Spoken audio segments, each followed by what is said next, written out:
Thank you very much, Yeah, sir, for the kind introduction. I'm very thankful to Dr. Chitra ma'am for giving me this opportunity to present in this webinar along with the experts in the field of oculoplasty. So I'll be talking about the evaluation of proptosis in brief. So proptosis is defined as a forward movement of the globe in relation to the skull, measured by protrusion of the apex of the cornea in front of the outer orbital rim. Louder. Outer orbital rim. So the normal values include 14 to 21 millimeter with an average of 16 millimeter. The value of more than 21 millimeter as an absolute reading or a difference of more than 2 millimeter is considered as significant. Before knowing about proptosis, we need to know what are the conditions that can mimic proptosis, which is called as pseudoproptosis. Like in this case, if there is an increase in the size of the globe, for example, unilateral high myopia or ophthalmos can present as pseudoproptosis. In the second example, you can see this is a case of a craniosynostosis in which you have a premature closure of the cranial sutures leading to shallow orbit and it fails to accommodate the normal globe, causing proptosis. And in other cases like contralateral enophthalmos in post-traumatic blood fracture, you can present as a pseudoproptosis of the normal eye. And even in contralateral ptosis, you can have an ipsilateral upper lid retraction, which can mimic proptosis. So a complete and precise history is very important to come to proper diagnosis. Most important is the age of onset of proptosis. For example, if the child is presenting with proptosis since birth, you need to consider in terms of congenital cystic eyeball, teratoma, or meningocele or encephalocele. Whereas coming to the course, whether the proptosis is rapidly progressive or is it slowly progressive, if you see a history with a rapidly progressing proptosis, you need to think in terms of infectious inflammatory pathology or a malignant tumor, or even in case of a pre-existing lymphatic malformation, you can have chocolate cyst presenting acutely.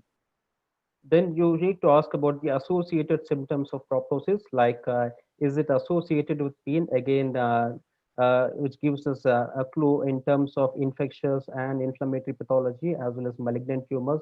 Sometimes even benign tumors can present with pain because of hemorrhage within the lesion. Then you ask about whether the vision is hampered or not. That indicates the compression of the optic nerve by the mass, or it can also indicate astigmatism induced by the mass directly indenting on the globe. Then you ask about whether the patient is having double vision as well as squint. That indicates thyroid ophthalmopathy or a mechanical obstruction of the globe because of the enlarging mass itself. Then you ask about whether the proptosis is increasing on bending forward or on straining. That indicates a vascular malformation. Then you ask about whether the proptosis is intermittent, again indicating a vascular malformation. Especially in children, you can ask whether the globe enlarges or if there is proptosis on crying, indicating a meningocele or encephalocele. Then you ask about the medical history, especially thyroid disease, since it is the most common cause of unilateral or bilateral proptosis in an adult. Then you ask about diabetes. Very important if you see an adult patient coming with acute proptosis, it can be a case of an invasive orbital mucormycosis in an uncontrolled diabetic patient. Then you ask about tuberculosis or any systemic cancer to rule out mets to the orbit. Then you ask about the family history of cancer and neurofibromatosis. Coming to the inspection, you need to look for the facial symmetry.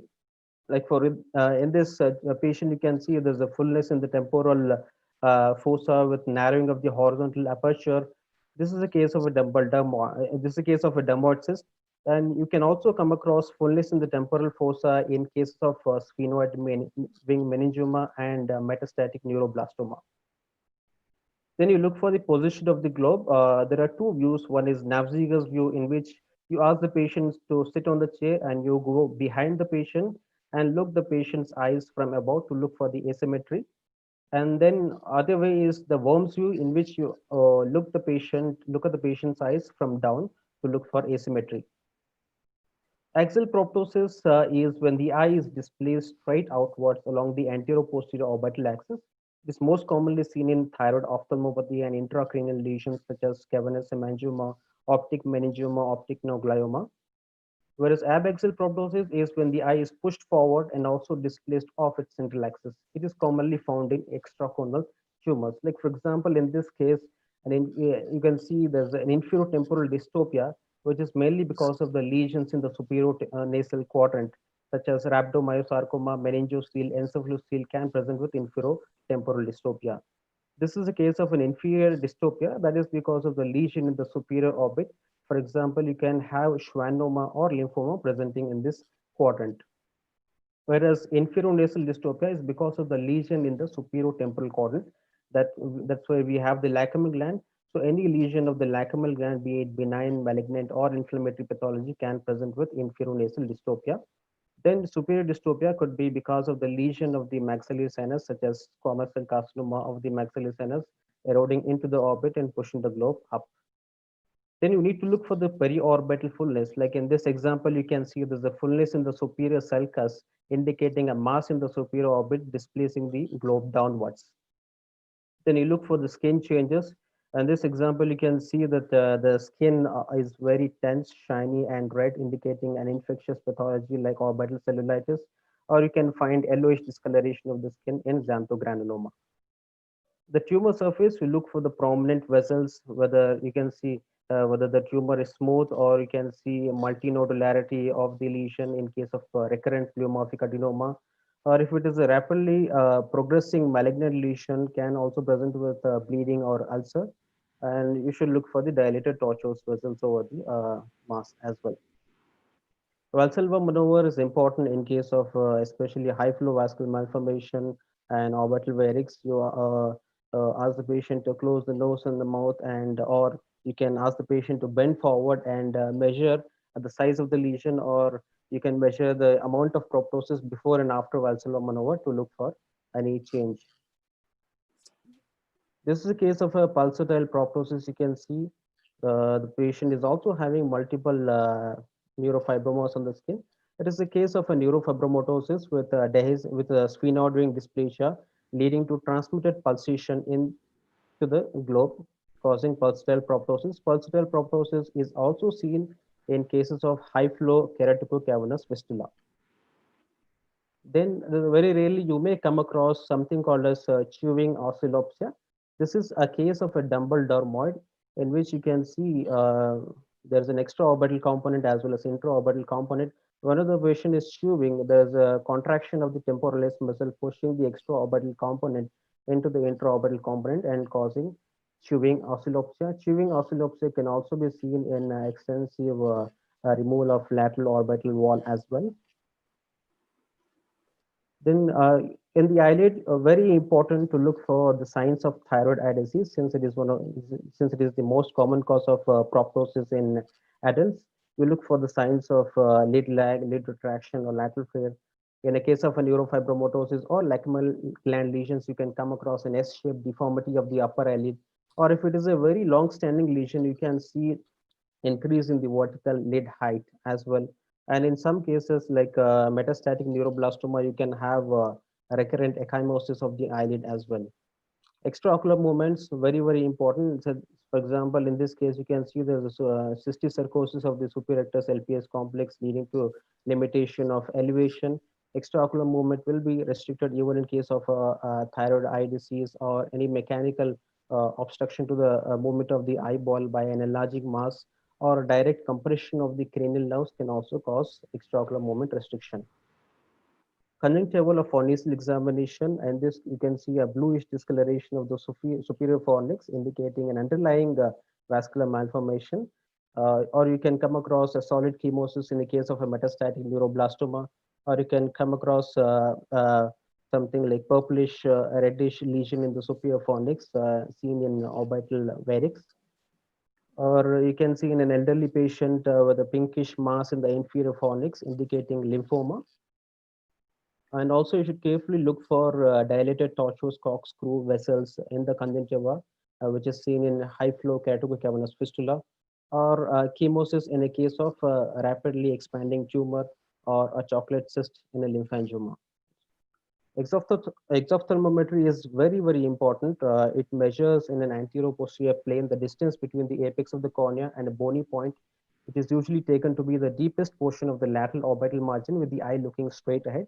There are usually three types, which is absolute exophthalmometry, in which the amount of proptosis is compared to a normal standardized value. Comparative proptosis, in which the amount of proptosis is measured in the same eye compared from time to time, and relative exophthalmometry, in which the amount of proptosis is compared between the two eyes.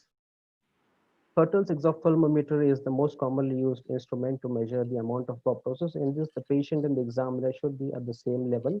You ask the patient to close the eye and locate the orbital notch on the temporal side of both the orbit. The separation, so basically Hertel's exophthalmometer has two foot plates. One is fixed, the other one is sliding.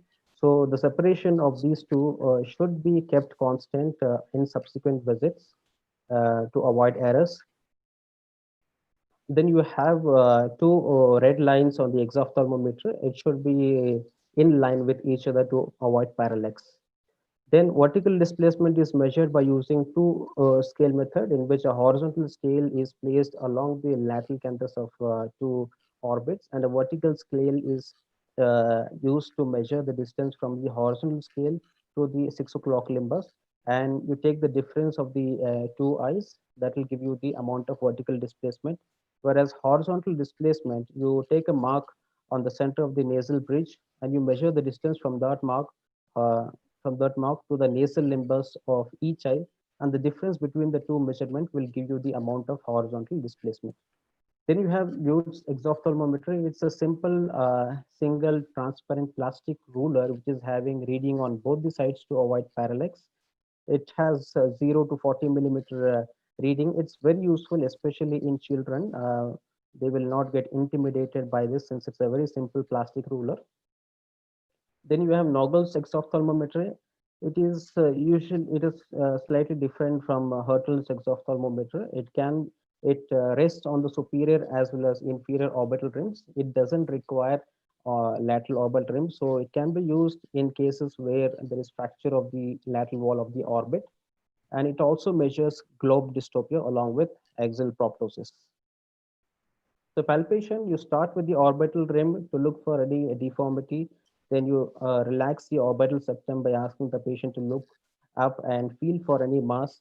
You locate the mass and measure the extent and look for the border of the mass. Look whether the mass is fixed to the underlying bone. Look for local rise of temperature or tenderness, which can indicate an infectious or inflammatory pathology. Look whether the surface is smooth or nodular, consistency, whether it is firm, soft, or hard. Look for any deformity of the surrounding bone indicating erosion because of the rapidly progressing tumor. Then you do a retropulsion test in which you ask the patient to close both the eyes and you use your thumb to push the globe gently backwards and look for whether the lesion within the orbit is compressible or not. Then you look for the pulsations of the tumor or on the globe. You can find pulsations in AV malformation or if there is any bony defect in case of neurofibromatosis, like an absence of a sphenoid wing meningioma. Then auscultation again will help us to find out keratocavernous fistula, in which you can hear buoy over the eyeball or over the bone. Other very important examination in the case of a proptosis is measuring the visual acuity. So visual acuity can be hampered because of astigmatism due to direct indentation of the globe by the mass. It can be because of optic nerve compression. It can be because of a central retinal vein occlusion or central retinal artery occlusion, or even exposure keratopathy because of massive proptosis can cause diminution of vision. Pupil reaction again indicates optic nerve compression if you find RAPD. Then cornea examination to look for exposure keratopathy. Carefully examine the iris to look for Lisch nodules that is seen in neurofibromatosis again. Then fundus examination is important, especially in the case of an optic nerve sheath meningioma. You can come across optociliary shunt vessels, or in any intracorneal tumors which is directly compressing the optic nerve can present with disc edema or CRUO. Or if the mass is indenting on the globe, you can find chorioretinal folds as well. So color vision, contrast vision, and visual field is very, very important, especially if the patient's vision is normal and you are suspecting any optic nerve compression. These three will help us in documenting preoperatively, and then diplopia charting and Hess charting to document the extraocular motility as well as double vision. Systemic examination, especially in the case of a neurofibromatosis, we look for other signs like cafe au lait spots. Lymph node examination you have must do in the case of a malignant tumor to rule out local spread, and you look for a generalized lymphadenopathy in the case of a lymphoma. Respiratory system is examination is important to rule out CA lung. Abdominal examination is important if you are suspecting mets from neuroblastoma. Coming to investigation, the commonly done investigation are the CT scan, ultrasound, and MRI scan. So, an axial sagittal coronal cuts of orbit, head, and paranasal sinuses are very essential for evaluating the exact location, extent of the lesion, and also planning for the surgery. So, CT scan will give us a relationship between the orbital mass and the surrounding bones, whether there is any erosion or defect within the bone. It will give us a relation between the orbital mass and the optic nerve, whether the mass is medial to the optic nerve or lateral to the optic nerve to decide on the plan. And also, it gives a relationship uh, uh, between the paranasals, and sometimes we have lesions arising from the paranasal sinuses and eroding into the orbit. And also, we can come to know whether the lesion is encapsulated, well defined, and circumscribed, and which can be easily resectable. Or if it is diffuse, you need to do debulking or incision biopsy. Contrast again will give us an information about the vascularity, whether it is highly vascular. If it is highly vascular, you need to prepare blood transfusion as well in that case. Ultrasonography is a good uh, Meet. ultrasonography is a good adjunct to CT scan. So this will give information about whether the lesion is solid or cystic, whether it is heterogeneous or homogeneous. Like in this case, lymphangioma, you can see macrocysts with septae in between.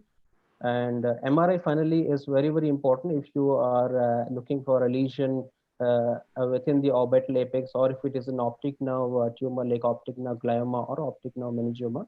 This will give a better information than a CT scan. So then you have incisional or excisional biopsy that will help us in diagnostic circumstances. Then FNAC is also an important diagnostic test, but you should know when to avoid, like pleomorphic adenoma, hydatid cyst, or a Dahmer cyst. Peripheral blood smear again is very important in children to rule out leukemia. And there are other tests that you need to do, like thyroid function test or other markers to rule out systemic granulomatous diseases as well. Thank you.